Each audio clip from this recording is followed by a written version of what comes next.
Imagina que recibes la mejor herencia del mundo, una empresa próspera, un ministerio influyente, una familia con tradición de fe. Todo está listo para que continúes el legado, pero hay una condición. Debes seguir las reglas que hicieron posible esa prosperidad. ¿Las obedecerías? La mayoría dice que sí, pero la verdad es diferente. Muchos heredan bendiciones y las acaban en una generación.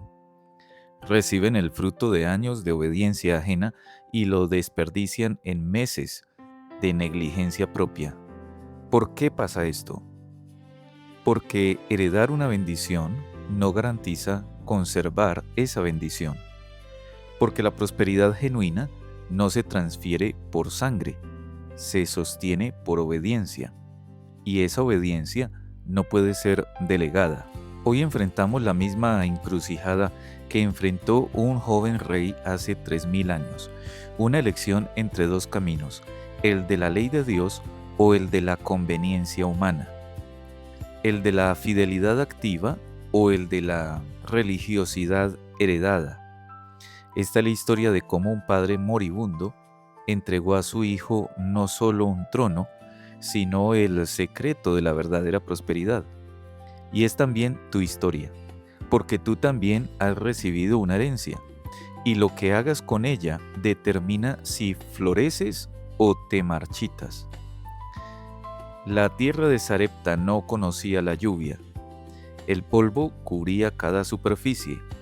Las grietas en el suelo parecían heridas abiertas en la piel de la tierra. Los animales habían muerto, los pozos se habían secado y con ellos también se había ido la esperanza. En medio de esa desolación vivía una viuda. No conocemos su nombre, solo sabemos su desesperación. Tenía un hijo y en su alacena un puñado de harina. En su vasija unas gotas de aceite. Eso era todo lo que se interponía entre ellos y la muerte. Ella había llegado al final, no al final de un mes difícil, sino al final de todo. Recogía leña para preparar la última comida, la comida del adiós. Después de eso solo quedaba esperar el silencio.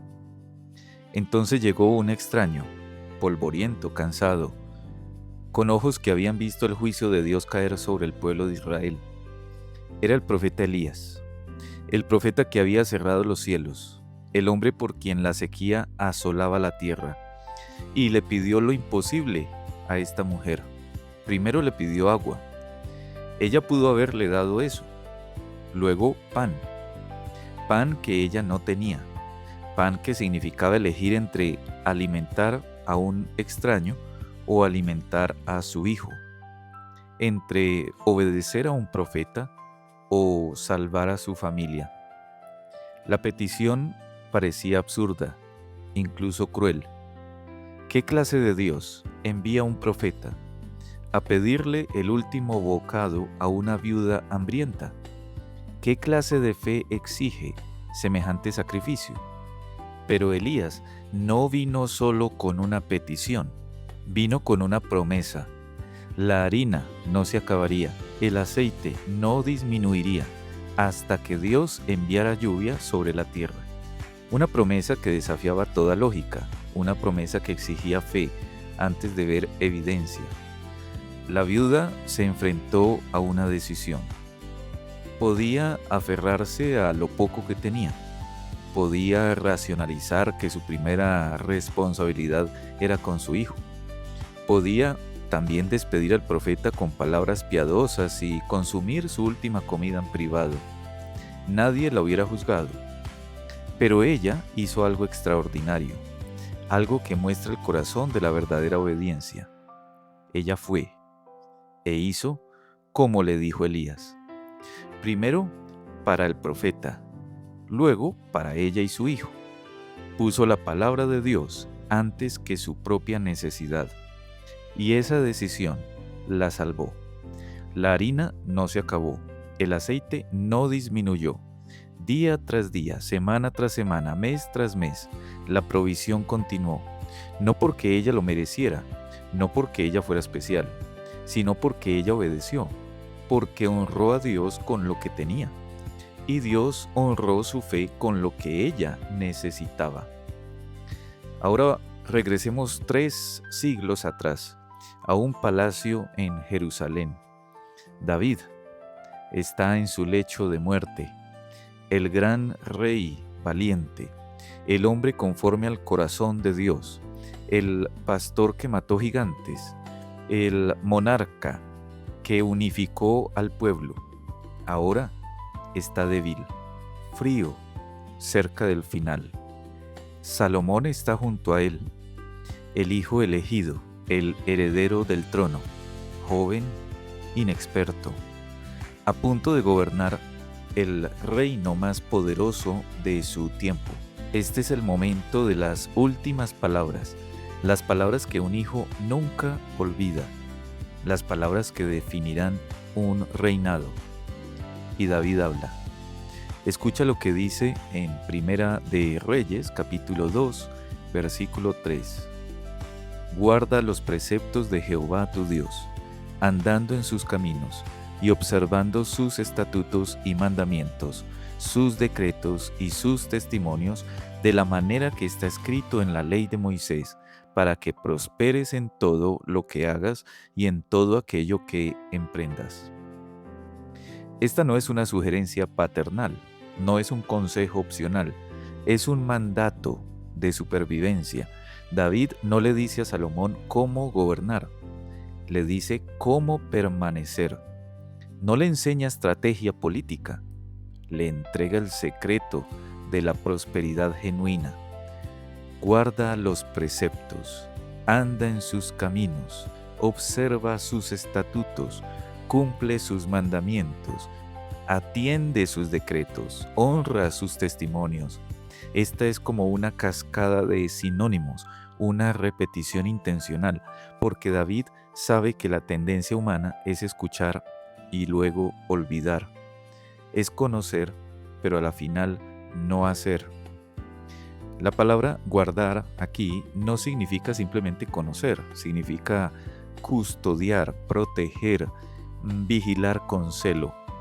Como un soldado guarda un tesoro, o como una madre guarda a su hijo. Esa es la intensidad que Dios espera de cada uno de nosotros hacia su ley. Andar en sus caminos no es solo conocer sus caminos, tampoco es respetarlos desde la distancia, sino caminar por ellos, hacer de ellos tu ruta diaria, tu trayecto constante, tu dirección habitual, porque el conocimiento sin práctica es ortodoxia pero muerta. Y luego viene la promesa condicional, para que prosperes. No dice quizás prosperes, no dice podrías prosperar, sino para que prosperes. La prosperidad está atada a la obediencia a Dios, no como una fórmula mágica, sino como una ley espiritual tan real como la ley de la gravedad. En todo lo que hagas, dice el texto, en todo aquello que emprendas, no en algunas áreas, no solo en lo religioso, en todo. El favor de Dios sobre tu vida no se limita al domingo, se extiende al lunes, martes, miércoles, viernes, a cada decisión, a cada proyecto, a cada relación, a cada momento. Nuestro comentarista señala que David le recuerda a Salomón 2 tipos de promesas. Primero, la promesa absoluta e incondicional, que el Mesías vendría de su linaje. Esa promesa no dependía de la conducta de Salomón, dependía de la fidelidad de Dios, y se cumplió en Cristo. La segunda promesa era condicional.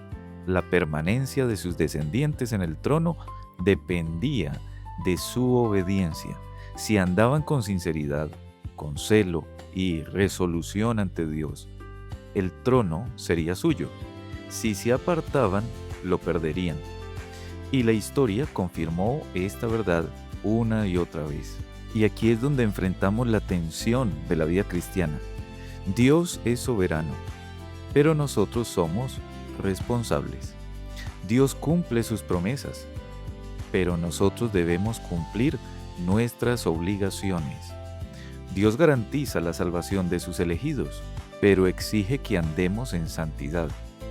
David sabía que su autoridad paternal, incluso en su lecho de muerte, era inferior a la autoridad del Dios vivo. Por eso no dijo, Salomón, hazme caso a mí, sino que dijo, Salomón, obedece a Dios. Porque la lealtad suprema no es hacia los padres, es hacia el Padre Celestial. Y David sabía algo más, que el éxito de Salomón exigía vigilancia constante, atención activa a su propio camino. Nadie podía hacer esa vigilancia por él, ni David, ni los sacerdotes, ni los profetas. Salomón tendría que elegir cada día guardar la ley de Dios. Esta es la gran diferencia entre la religión heredada y la fe personal. Puedes heredar una Biblia, pero no puedes heredar obediencia. Puedes recibir enseñanza doctrinal, pero no puedes recibir santidad. La santidad no se presta. Cada generación debe elegir por sí misma seguir a Dios. Y aquí es donde llega el Evangelio con su poder. Porque si la prosperidad depende de guardar perfectamente la ley, estamos perdidos. Todos hemos fallado, todos hemos conocido el camino y caminado por atajos, por donde no debemos. Todos hemos recibido instrucción y muchas veces la hemos ignorado. Salomón mismo, con toda su sabiduría, terminó desviándose. Multiplicó esposas, adoró ídolos, dividió su corazón. El reino se partió en dos después de su muerte. La promesa condicional se cumplió en juicio porque la condición no se cumplió en obediencia. Pero hubo uno que sí guardó la ley perfectamente. Hubo uno que anduvo en los caminos de Dios sin desviarse jamás. Hubo uno que observó cada estatuto, cumplió cada mandamiento, honró cada decreto. Ese uno es Cristo Jesús. El Señor Jesús hizo lo que Salomón no pudo, lo que David tampoco pudo, lo que ningún hijo de Adán puede hacer. Obedeció completamente y luego tomó sobre sí el castigo por nuestra desobediencia. Murió la muerte que nosotros merecíamos para que pudiéramos recibir la vida que solo Él merecía. Esta es la cruz, el lugar donde la justicia de Dios y la misericordia de Dios se encuentran, donde tu fracaso en guardar la ley se cubre con la obediencia perfecta de Cristo Jesús, donde tu incapacidad de prosperar por tus propios méritos o medios se transforma en prosperidad espiritual por los méritos de otro, por los méritos de Cristo. Y ahora en Cristo Jesús, la promesa condicional se vuelve segura, no porque tú seas capaz de cumplir la condición, sino porque Cristo ya la cumplió por ti. Tu posición ante Dios no depende de tu rendimiento espiritual, depende de la obra terminada, completa y perfecta de Cristo Jesús en la cruz. Pero aquí nos encontramos nuevamente con una paradoja, muy especial, por cierto, una aparente contradicción. Aunque tu salvación no depende de tu obediencia, tu salvación siempre produce obediencia, porque el Espíritu de aquel que levantó a Cristo Jesús de los muertos mora en ti, y ese Espíritu te capacita para hacer lo que la ley mandaba, pero no podía producir. Entonces, ¿cómo se ve esto en tu vida diaria? Así. Integra las leyes de Dios en el centro de tu existencia, no en la periferia, no como un adorno religioso de los domingos, sino como el sistema operativo de tu vida. Deja que la palabra de Dios informe, dirija, gobierne cada decisión, cada inversión, cada conversación, cada relación. Que tu vida sea un testimonio de que la palabra de Dios no es una carga, sino un tesoro. Que tu prosperidad sea evidencia de que el camino de Dios no es restrictivo, más bien es liberador, y que tu obediencia sea el eco de la obediencia perfecta de aquel que te amó y se entregó a sí mismo por ti.